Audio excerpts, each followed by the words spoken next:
Welcome to God and Country Biblical Exposition. I'm Pastor B.E.Winship, speaking to you from my office in Lawrence Harbor, New Jersey, at Central New Jersey, 120 off of the Garden State Parkway. This last week I had an opportunity to testify against a New Jersey bill being put forth that requires New Jersey schools and the New Jersey Commissioner of Education to develop statewide guidelines for transgender students in public schools. And the way that this works is that the bill starts off in a committee, and in this case, the Education Committee. And if it passes the committee, it can go on to be voted on in the Senate and in the Assembly. And if it passes that, it can go on to either be vetoed or signed by Governor Christie. But it's in the committee where the public can testify for or against the bill. So this time I packed up my camera equipment and started filming the proceedings, and that's what I'd like to share today. I've got two caveats though. The first is that this conference room is a terrible room for filming. There were pillars in the way. All I could get was the back of the heads of those people who are testifying. But it's really the audio and the content that we need to focus on here. So even though the video is not that great, please bear with it. Second, this is not exciting stuff. There are plenty of things I would rather be doing on a Thursday afternoon than going down to Trenton and listening to a lot of legal mumbo jumbo. But there is a spiritual lesson here. The moral apostasy in our nation is demonstrated by a change of law.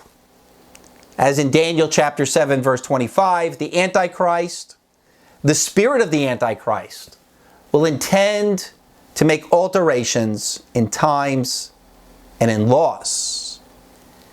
And this lawlessness of the soul is reflected in lawless public policy. If I were to entitle this program, it would be entitled The Growing Lawlessness of Our Age. And remember Peter's words about Lot, Abraham's nephew? 2 Peter chapter 2, verse 8.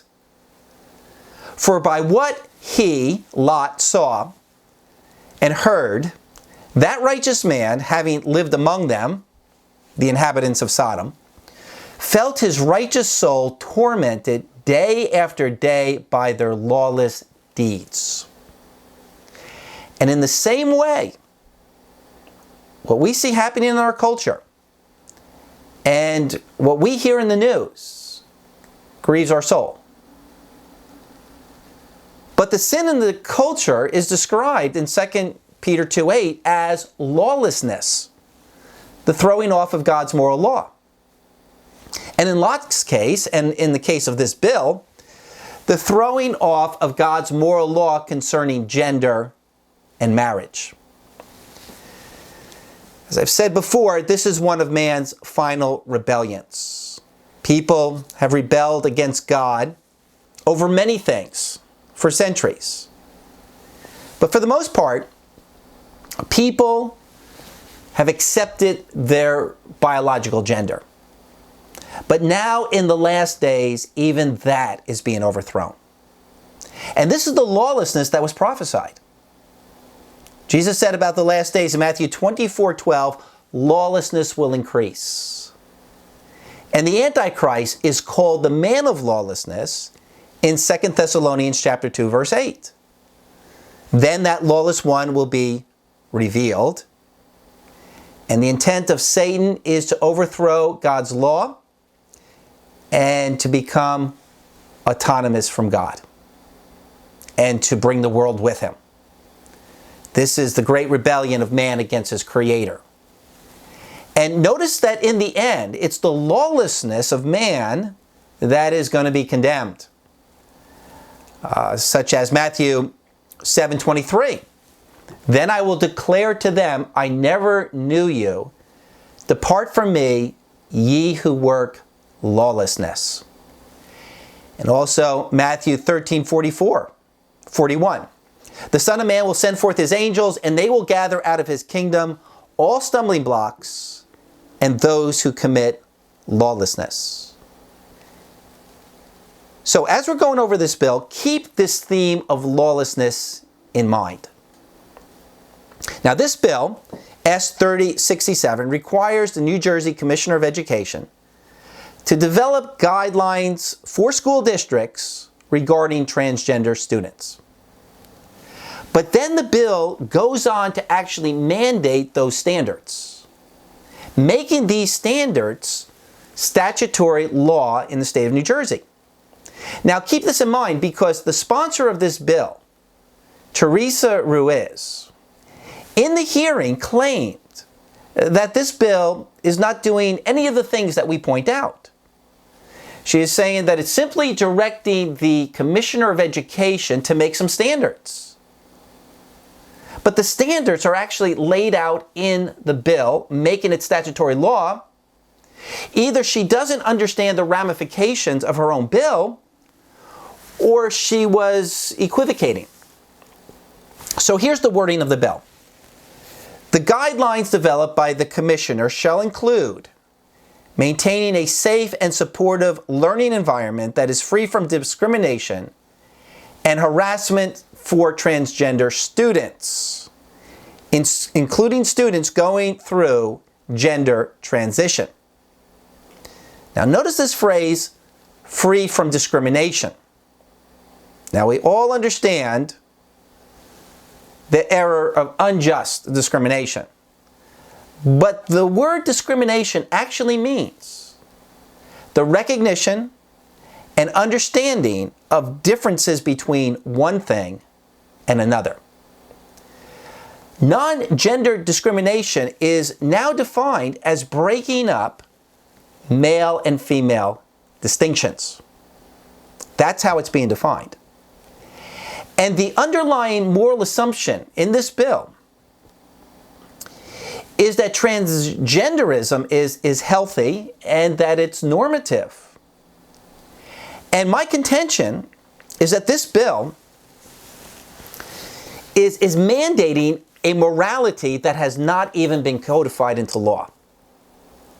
It's assuming the righteousness or the rightness of transgenderism. The bill establishes transgenderism as a moral law by default. Some of the points in the bill. The schools must create a confidential plan regarding each student's transgender or transitioning status. Number 4, schools must maintain an official record for each student's choice of gender. Number 5, schools must ensure that transgender students be addressed by the pronoun they prefer, he or she, regardless of a legal name change.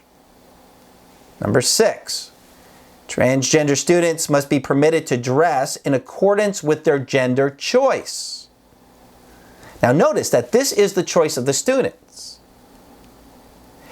This is not an official letter from the parents or from a health professional. This is all about the student's choice. Number 7, transgender students can choose whether they want to be on the boys' sports team or the girls' sports team based upon their gender identity. Number 9, transgender students can use whatever restroom or locker room they identify with. And number 10, school counselors are to be educated in these guidelines, which means LGBT education or re-education classes for school teachers and administrator.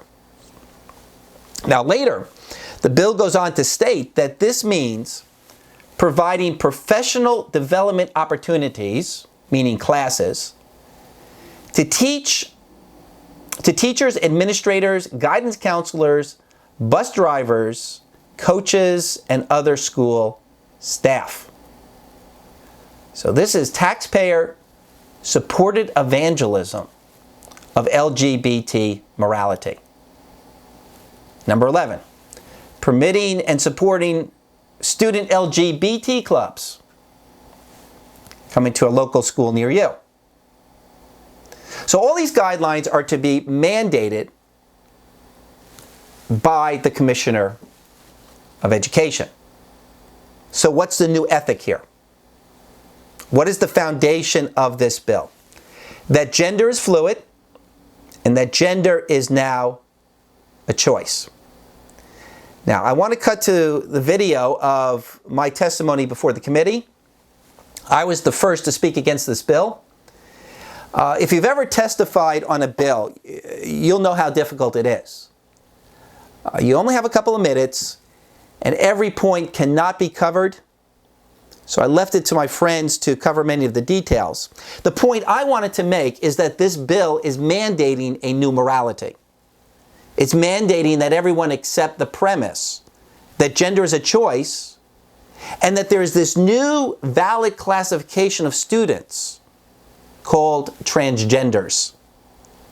Now, as will be later pointed out by Greg Quinlan, in the DSM-5, that is the Diagnostic and Statistical Manual of Mental Disorders put out by the American Psychiatric Association, in the DSM, gender dysphoria is still considered a disorder.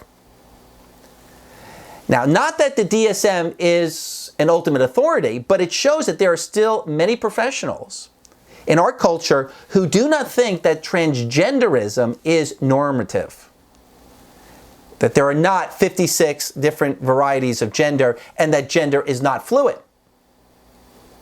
So one would wonder why New Jersey schools would be forced to mandate transgender ethics. So let me cut to my video. Testify, Diana. I'm sorry, Diana, I'm not gonna. Diana H. from the ACLU of New Jersey in favor of the bill, no need to testify. Brenda Romes, Faith and Freedom Coalition of New Jersey in opposition of the bill, no need to testify. Sharon Saylor, New Jersey School Boards Association in favor, no need to testify. Good morning. Good morning. I would defer to the pastor to speak first, if that would be all right. Sure. Good morning. I appreciate allowing me to speak here. And looking over at this bill, it assumes and it decrees a morality that gender is a choice and that transgenderism is normative. And this is, in a sense, coming down off of Mount Sinai with the new morality. Would it be better if the bill was based upon relativism or pluralism? Because then at least the teacher or the citizen could decide for themselves whether gender is a choice or whether stay with one's natural birth gender would be the better state of affairs. But this bill doesn't give that option. This bill is somewhat one-sided against discrimination toward those who hold to the transgender morality. There's no place really in this bill of anti-discrimination against those who hold to a belief that one should stay with one's natural gender. So in that sense, the bill is somewhat one-sided here, and I would say even unfair. This bill is actually an extension of A3371. That was the bill that was passed a number of years ago that prohibited counselors in the state of New Jersey from counseling young people to stay with their birth gender. It's now actually illegal for counselors to encourage young people to stay with their birth gender. So A3371 was negative law, what thou shalt not do. This bill is positive law, what thou art required to do. And what's wrong with this bill is that it's the legal enforcement of the new morality of the sexual revolution. And it's going to fail in the long term, and I should say it's going to bring great pain and hurt upon society. Because testimony after testimony is now coming forth from students, and I'm reading it more and more.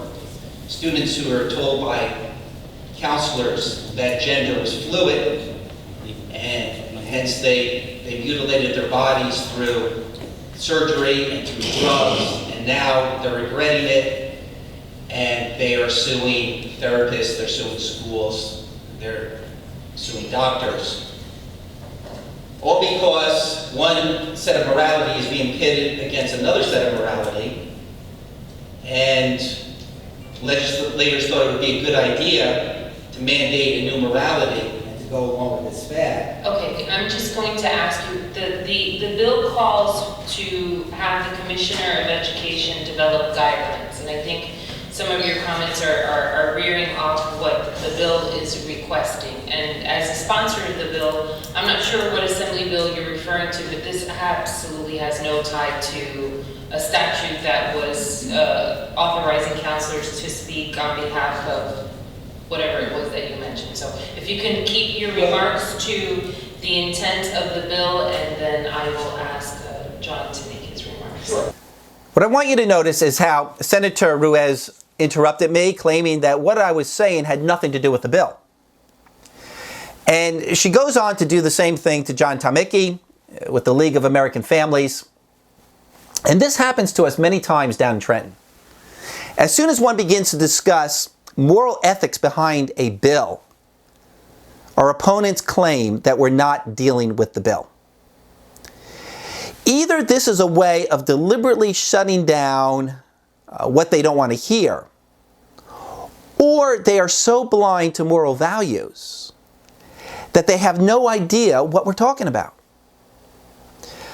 You know, one would think that legislators would be legal ethicists, that they would understand what relativism is, and pluralism, and postmodernism, but that's not the case. They really don't know, and they really don't even question themselves concerning why they believe what they believe. And so when other people bring this up, since they don't consider it in their own heart, they don't even know what these other people are talking about. They live very superficially, thinking only in terms of what is human utility. And there is a moral stupidity among the ungodly. Jeremiah chapter 4, verse 22. For my people are foolish, they do not know me, they are stupid children. They have no understanding. They are shrewd to do evil, but to do good they do not know. And in Ephesians, in the New Testament, the Apostle Paul states that unbelievers are darkened in their understanding. So, it's likely the proponents of this bill had no idea what we were talking about. But remember what Jesus said to his audience? Seeing they do not see, and hearing they do not hear. So I said a few more words, and I closed with Matthew chapter 18, verse 7. Woe to the world because of its offenses, for it is inevitable that offenses come. But woe to that man through whom the offenses come. And that verse says so much to legislators. Woe to the person who transgresses God's law. God allows people to transgress his law. God allows bills such as these to be passed so that evil would come to the surface and God would judge that evil. But woe to the one who passes the legislation that transgresses God's law. So, after I spoke, John Tomicki, who was sitting to my right, addressed the legal problems with the bill.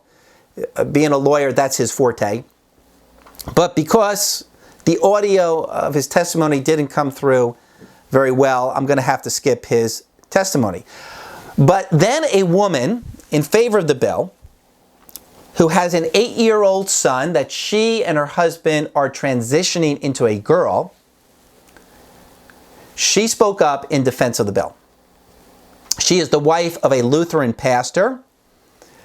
She's likely, he and she are probably likely part of the LGBT pro group in New Jersey, Garden State Equality. And in fact, I believe at one time I saw on their website that they had a whole list of clergy supporters.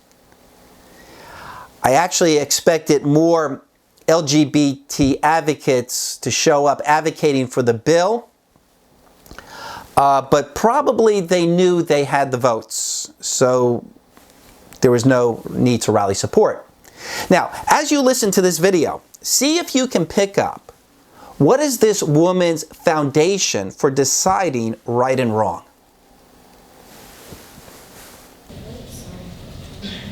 Good morning, Chairwoman and committee members. My name is Jamie Brazelhoff from Vernon, New Jersey, and I'm speaking in support of the aforementioned legislation on behalf of myself, my husband, Pastor Christopher Brazelhoff, and Garden State Equality. I'd like to introduce you to my daughter, Rebecca. She couldn't be here today because she really doesn't like to miss school. I'm not sure how it happened, but she loves school. Rebecca is a bright, confident 10-year-old girl with a big heart and a lot of sass. She's a straight-A student, a hard worker. She loves dance, mountain biking, being a Girl Scout, and hiking with her family. She also happens to be transgender. Rebecca was born a boy, and she wasn't always the happy, thriving kid she is now.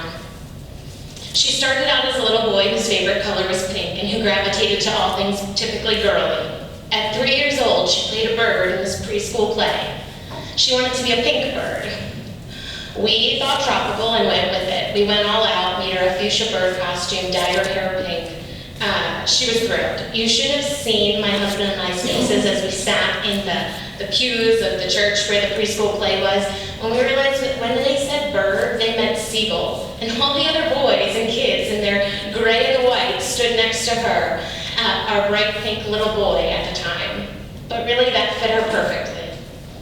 Over the years, her gender nonconformity intensified, and so did her anxiety. She was trying to find herself in the world and make sense of where she fit. We constantly said, colors are for everyone, clothes are for everyone, you can be any kind of boy you want to be. In the end, she wasn't a boy.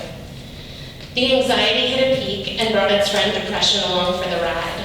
Suddenly, we were faced with a 7-year-old child who wanted to die. A 7-year-old child who tried to run in the road to be hit by a car. A 7-year-old kid who pushed out the screen of her open second-story window to try to jump out. We have never been more scared. Over the months that followed, we were able to pull her back from that window ledge with counseling, research, and the support of excellent doctors, counselors, family, and friends. We got her far enough from that ledge to give her space to unpack her identity. The day she learned the word transgender and what it meant, relief washed over her.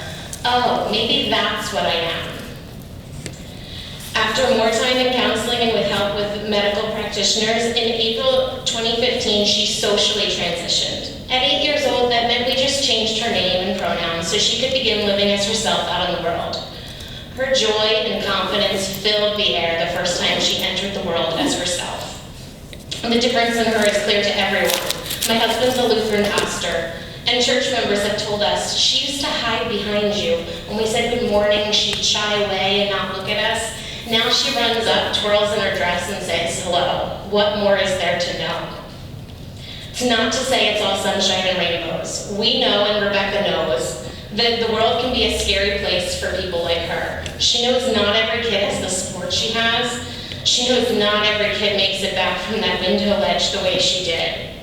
And she knows the struggles many transgender students face, especially discrimination and bullying. I am here in support of this bill because as her mother, I've seen the difference affirming her identity has made. I've seen my child go from a distressed, depressed boy to a glowing, successful girl. Transgender young people are disproportionately high risk for anxiety, depression, self-harm, and suicide. This is not because there's something wrong with them. It's because they face disproportionately high rates of discrimination, bullying, and violence. A negative school experience not only hinders a transgender student's academic achievement and growth, but can also interfere with their long-term health and well-being. Rebecca's school district educated themselves on best practices and has affirmed and protected her from the start. Thanks to that, she thrives. Her teachers rave about her and wish that their classes were full of Rebecca's. We're not so sure about that. She has incredible grades, great friends, and receives awards for respect and kindness on a monthly basis. Every child deserves access to this kind of safe, affirming education, free from bullying and discrimination. This is about so much more than bathrooms. In fact, we already know the law against discrimination already requires that youth be allowed to access restrooms based on gender identity and has done so since 2007. This is about being seen and valued as a part of the school community. These guidelines will show schools how to uphold the law that already exists and to truly support and protect transgender students. Rebecca got lucky. It shouldn't come down to luck. Our schools need clear guidelines on how to support and protect transgender students in accordance with that law, so that every student can have the opportunities for success that my daughter has been given. Thank you. Thank you. Any questions or comments from members? Thank you very much. I find that this is what people want to hear today. Tell me a story, give me an example, show me how some victim is being helped. Rarely do we hear anymore in these settings people discussing right and wrong on the basis of transcendent ethics or natural law. And the reason for this change in dialogue is because people today base ethics upon human utility, pragmatism, rather than the law of God. So right and wrong is based on who can tell a better human interest story. Well, this woman explains why she believes it's right for her son to transition to a girl. Because she said to her son, you can be anything you want to be. She said, my son, she, runs up, twirls her skirt. What more is there to know? So human desire and personal happiness is the criteria for right and wrong. She also said, I have seen my child going from being a distressed, depressed boy to a glowing, successful girl. Then the mother goes on to explain the standard LGBT line as to why LGBT people are having emotional problems. She said, transgender young people are disproportionately at high risk for depression, anxiety, self-harm, and suicide. This is not because there is something wrong with them, but because they face disproportionately high rates of discrimination. There's just so much to be said here. You see, the LGBT community will always have continual emotional and mental problems because their lifestyle violates God's natural law. If you think you're something that you're not, you're going to have a lot of problems in life. But they will blame the reason for all of their emotional problems on the alleged discrimination coming from straight people. Not because they have personally made harmful choices, but it's because of those Christians. Sigmund Freud taught the same thing in the 19th century. That there is a conflict between the id and the ego. And rather than saying that that stress is because man is violating his God-given conscience, Freud blamed the stress on Victorian morals. So how then do you get rid of the stress? Well, you suppress the conscience. You get rid of the social taboos. They are the problem, not the person. And ultimately, this all comes down to blaming God. God, you are the one hurting me by your laws and by your standards. It's all God's fault for having laws that hurt my self-determination. He is the one putting stress on me. And I would be fine if God would just leave me alone. And this is man's fight with God. And Christians will often get God's mail. Now, of course, our hearts go out to children with gender dysphoria. But we have to ask the question, why didn't the parents sit down with this child and lovingly show him that God made him a boy? And there are many wonderful things boys can do. Gender roles are innate, but gender roles are also learned. Ephesians chapter 6. Fathers, do not provoke your children to wrath, but bring them up in the nurture and the admonition of the Lord. Gender roles are to be taught. And I would even question this boy's relationship with his father. Why does this boy want to identify with the mother rather than the father? It is a proven fact that most homosexual men had poor relationships with their fathers. Now, I'm not saying that that's true in this case, but any good counselor would first look into that issue. But these parents believe in the lie that gender is a choice, have rushed to turn their boy into a girl. And there are just so many articles on the web right now about counselors warning parents not to transgender their children, their boys, simply because their boys like dolls rather than trucks. There was an op-ed in the Wall Street Journal last year entitled, "The Transgender Battle Line, Childhood." The article explained that professionals are raising alarms that many feminist boys and masculine girls are being encouraged by their parents and therapists to undergo social transition, changing their names and pronouns to live full-time in the other gender. And the doctor named in this article characterized these transitions as premature and in contradiction with established research.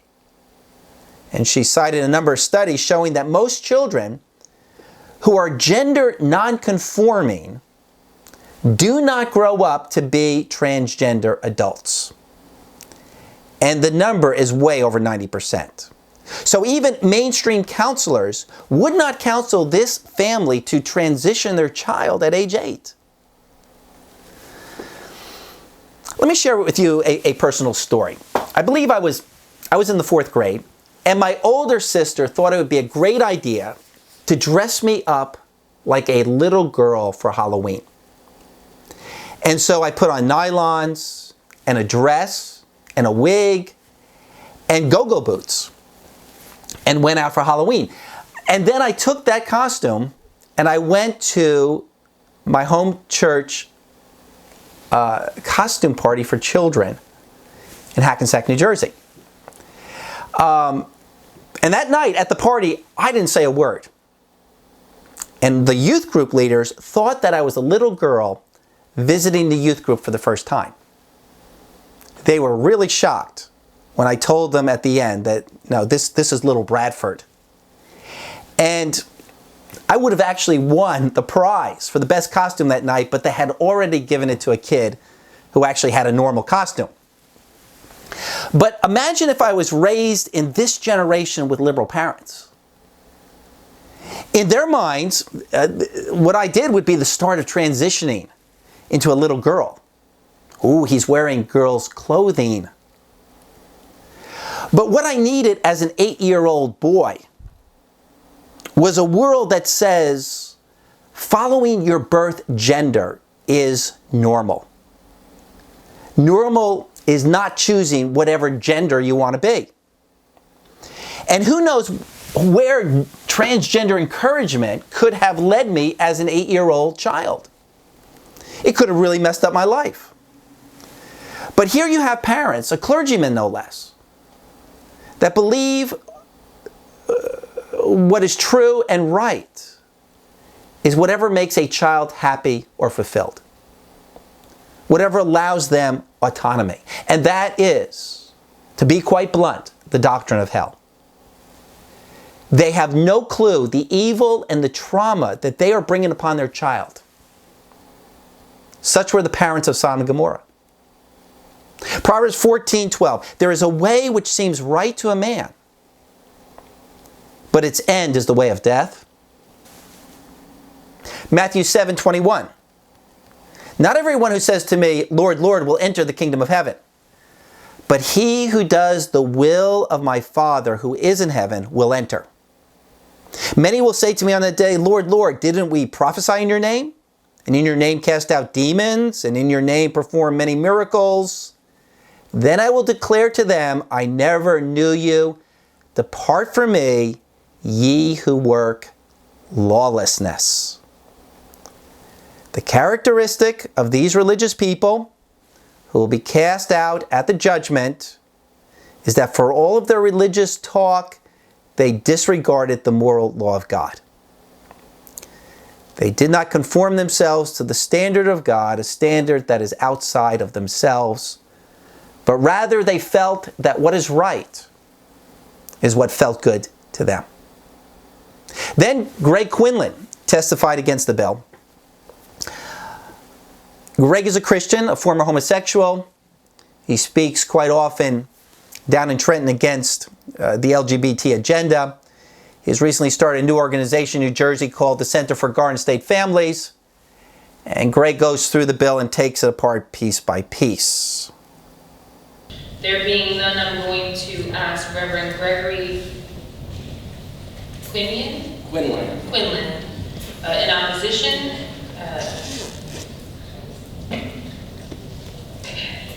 Quinlan. I'm the Director and President of the Center for Garden State Families, a Christian family advocacy organization. I'm also an ex-gay and a registered nurse, retired. I'm here to talk to the bill, on the bill, to the sections of the bill. Section 5, ensuring a transgender student is addressed at school by the name and pronoun preferred by the student that corresponds to the student's gender identity, regardless of whether a legal name change or change in official school records has occurred. This is lying. This is lying to the student. This is enabling a behavior that is self-destructive. Regardless of the testimony we just heard, persons who identify as transgender, particularly in their adult life, come to the conclusion that they are no longer happy, and the statistics out of Europe show that 70% of them attempt suicide. Nearly 50% of them succeed. Section 6, issuing school documentation such as student identification cards in the name preferred by the student that corresponds to the student's gender identity and permitting a transgender student to dress in accordance with the student's gender identity. Again, this is not just doing harm to the person with a false identity. It's doing harm to every student in the school. It causes confusion. It's a lie. Section 7, providing a transgender student with the same opportunities to participate in physical education as other students, and permitting the student to participate in physical education in accordance with the student's gender identity. This is a First Amendment violation.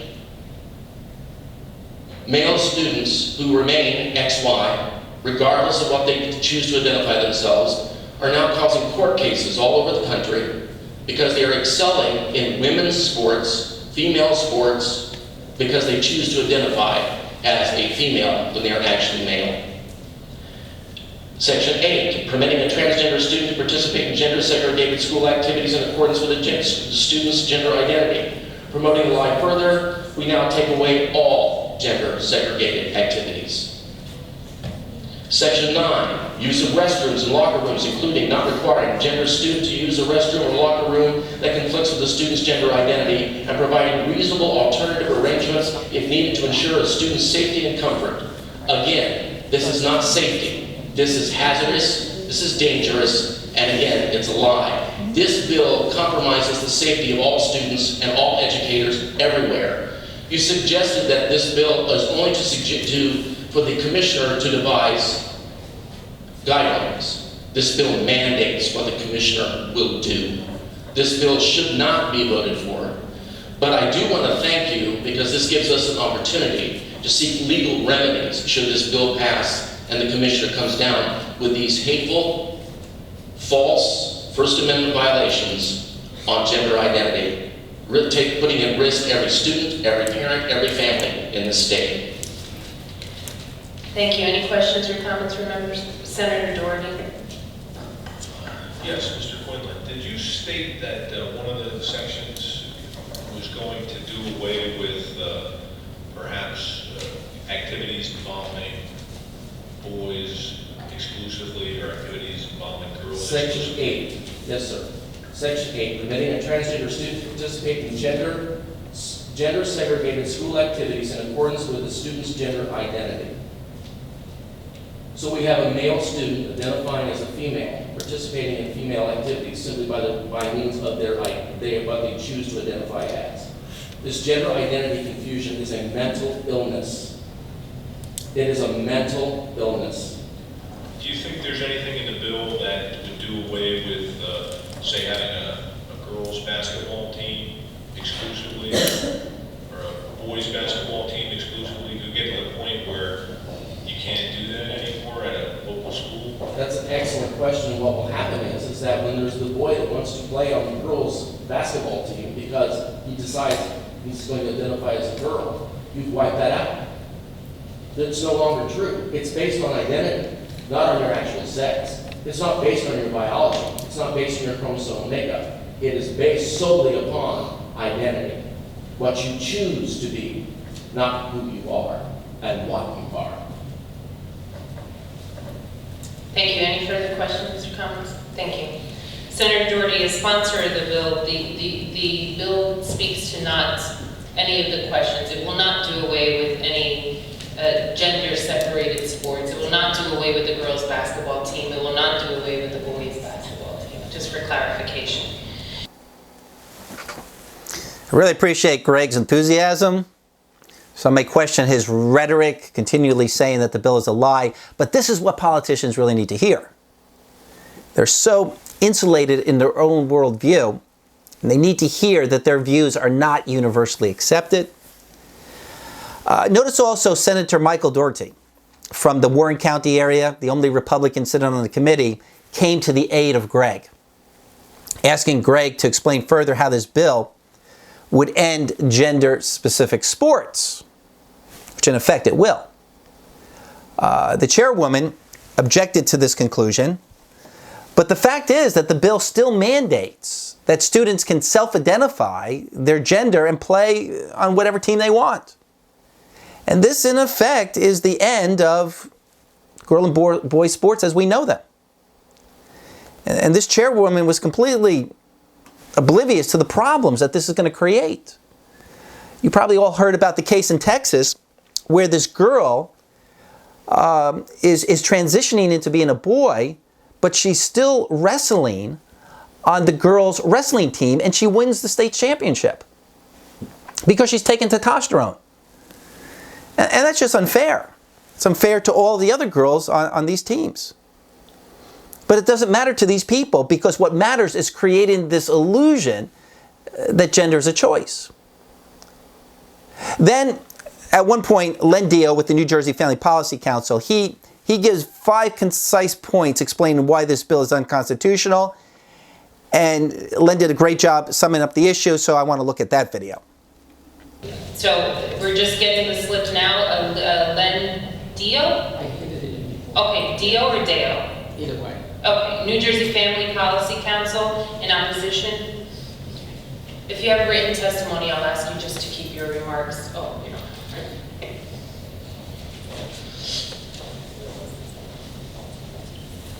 Chairwoman Ruiz and Vice Chairman Turner and members of the committee. My name is Len Dio. I am the founder and president of the New Jersey Family Policy Council, an organization that represents its constituent members, which are thousands of Garden State families. We're concerned and have comments about the bill before us today, 3067. Number one, we believe that it's a violation of student privacy, and here's why. This bill requires that the guidelines adopted dictate that students use the showers, locker rooms, and overnight accommodations consistent with their gender identity. That violates the well-established privacy rights of other students who rightfully expect not to be seen in a state of undress by a member of the opposite biological sex. Number two, it's a violation of free speech. The bill would require students under threat of punishment to use the school's preferred terminology and pronouns for transgendered students.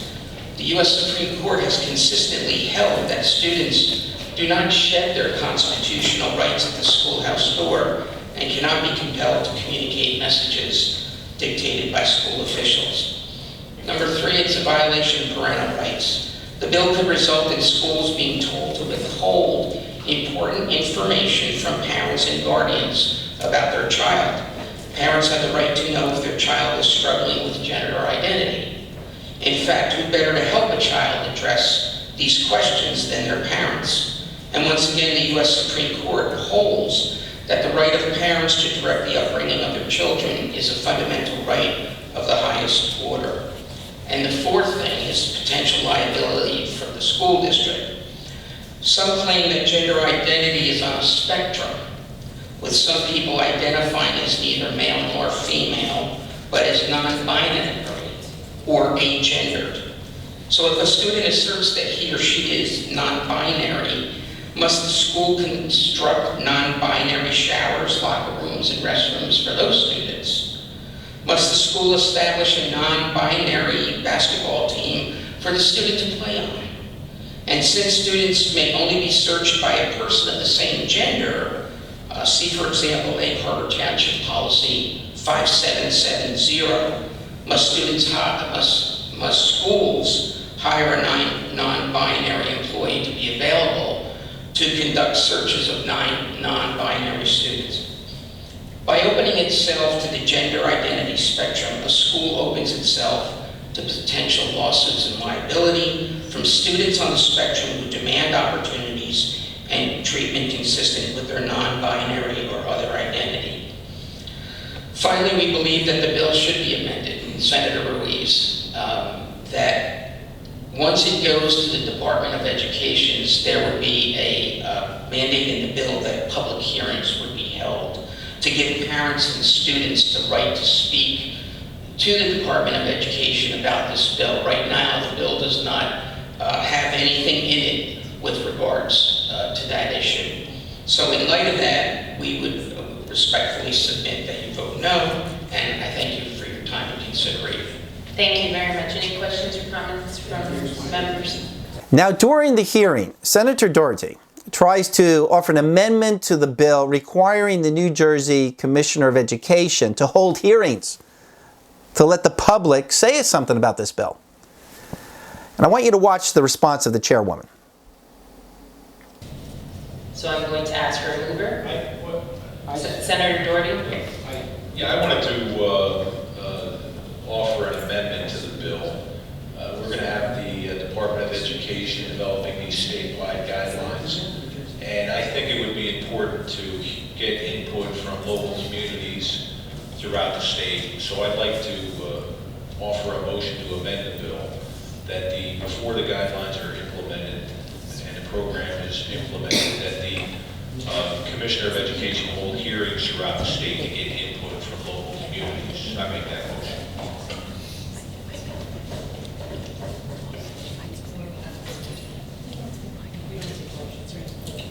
In committee, we don't take motion, but thank you for offering that. And as the sponsor, I'm not going to, but I appreciate it. You're not going to second it? I don't think I've just been told by all of us, we don't need to do that in committee. Well, we've amended it.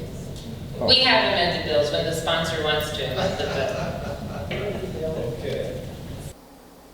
Senator Ruiz makes a claim that amendments are not permitted, but that's really strange because amendments can be added to a bill in the committee. It's just that Ruiz didn't want this amendment in her bill. Doherty probably didn't push the matter because he knew he didn't have the votes in the committee to add this amendment, but at least he spoke up. And afterwards, he spoke with the Christians who came to testify, and he said in effect that he knew what was going on here spiritually. But I want to conclude with the words given by the chairwoman of this committee, Teresa Ruiz. She explains how she is honored to pass this bill, to stop discrimination or judgment against transgenderism, even to protect her own child from judgments against transgenderism, which is to protect her child from the law of God. So before I call for the bill to be moved, as a sponsor of the bill, I'm honored. As a mother of a 7-month-old, I would hate for her to go into school and have someone lie to her, have someone try to convince her of who she is, have someone tell her that she is wrong. If my daughter knows who she is, where she is, and who she wants to be, that is up to her. But I know as her mother, what I would want is that she's 100% and completely protected. And that is what is the intent of the bill. Notice the chairwoman says, I would hate to have someone tell my daughter who she is, that she's wrong. If my daughter knows who she is and where she is and who she wants to be, that is up to her. This is a view that is in a completely different moral universe than God's moral universe. Concerning the nature of fallen man, concerning God's redemption plan for humanity, concerning the biblical role of parents, to teach children the Holy Scriptures to make them wise unto salvation. In Ephesians chapter 6, to bring up children in the nurture and the admonition of the Lord. Now, of course, this bill passed in the committee, and it will either go to another committee or to the Senate and the Assembly for a vote. But I want to make a few concluding points here. You know, it's one thing to read in the Bible about the blindness of the lost. It's a whole other thing to experience it in real life. The deception and the delusion that God said would come upon those who hate Him is greater than we could ever imagine. And the Bible speaks continually about the lost refusing to be teachable, refusing to hear the truth. Such as 2 Chronicles 36. The Lord, the God of their fathers, sent word to them again and again by His messengers, because He had compassion on His people and on His dwelling place. But they continually mocked the messengers of God, despised His word, and scoffed at His prophets. And then when God called Isaiah to be a prophet, the Lord told Isaiah, go and tell His people, keep on listening, but do not perceive. Keep on looking, but do not understand. And also when God called Jeremiah, God told Jeremiah, they will fight against you. And then Jeremiah 6:19, they have not listened to my words, and as for my law, they have rejected it also. And God told Ezekiel in Ezekiel 3:7, yet the whole house of Israel will not be willing to listen to you, since they are not willing to listen to me. Surely the whole house of Israel is stubborn and obstinate. But even though God has told us all this beforehand, it's still so disconcerting to see it in practice. It still grieves the soul. But we are actually entering into the sufferings of Christ. How He wept over Jerusalem. How He was despised and rejected among men.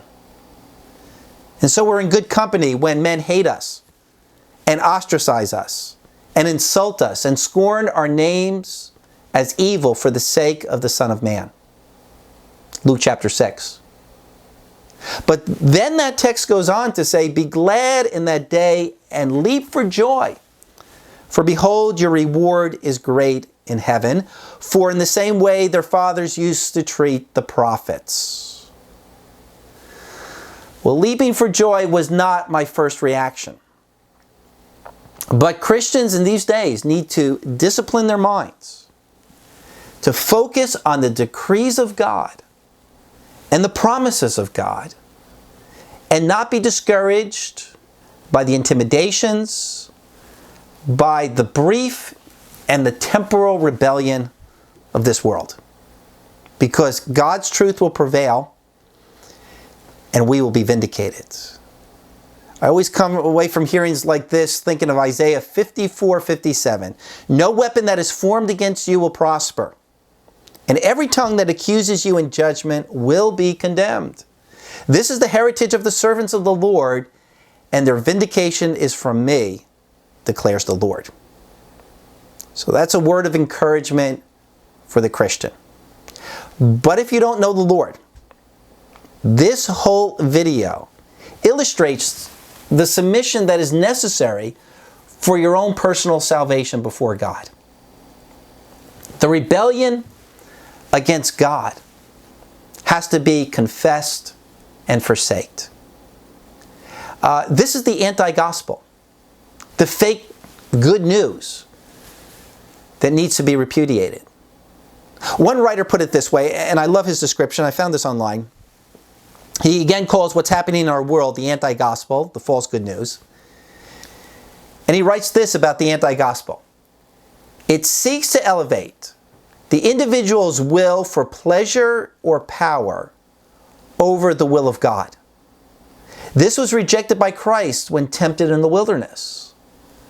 Disguised as human rights, the anti-gospel has reappeared in all of its Luciferian hubris to spread a narcissistic, hedonistic attitude that rejects any constraint except that imposed by man-made laws. Well said. Now that you understand the anti-gospel, you can understand that the true gospel is in opposition. A decision of your will to bow the knee to the righteous standards of God, accepting His authority over your own desires and feelings, and receiving His salvation through the person and work of the Lord Jesus Christ. Thank you for listening today, and may God richly bless you as you follow His word.